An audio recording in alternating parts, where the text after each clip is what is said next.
ప్రవీణ్ పగడాల గారి గురించి మీతో ఒక విషయం చెప్తాను, తర్వాత నిర్ణయం మీరే తీసుకోండి. ఆయనకి 2 పిల్లలన్న. 16 సంవత్సరాల పాప ఇంటర్మీడియట్ చదువుతుంది. తనకి హార్ట్ ప్రాబ్లం ఉండేది.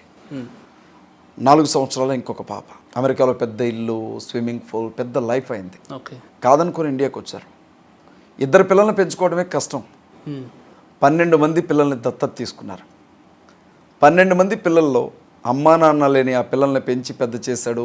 కొంతమందికి పెళ్ళిళ్ళు చేసి పంపించాడు ఆడబిడ్డలకి. హైదరాబాద్లో చిన్నారి రాణులు, చిన్నారి రాజులు అనే ఒక ఆర్ఫన్ హౌస్ ఉంది, అనాథాశ్రమం. 200 మందికి ప్రతిరోజు కావాల్సిన ఆహార పదార్థాలను పంపించే వ్యక్తి ఆయన. ఎంత గొప్ప క్యారెక్టర్ అంటే అయింది. మనిషిని చంపొచ్చు అన్న, క్యారెక్టర్ని చంపకూడదన్న. ఆయన పేరు మీద ఎన్నో కుటుంబాలు బ్రతుకుతున్నాయి ఇవాళ. ఆయన దగ్గర నుంచి బలవంతంగా మీరు ఏదన్నా లాక్కొని వెళ్ళిపోతే నాది నాకు కావాలి అని అడిగే వ్యక్తిత్వం కూడా కాదైంది. సరే తీసుకెళ్ళు, నువ్వు బాగుండు అని చెప్తాడు ఆయన. ఆయన వ్యక్తిగత జీవితం అది. అలాంటి వ్యక్తి వేల కోట్ల రూపాయలు దోచుకొని లక్షల కోట్ల రూపాయలు క్రైస్తవం మీద పోగేసుకున్నాడా? ఎక్కడుందన్నా ఆయనకు అంత పెద్ద చర్చ్? ఎవరు పంపించారు ఫారిన్ ఫండ్స్? ఎవరిచ్చారు ఆయనకి దశంభాగాలు?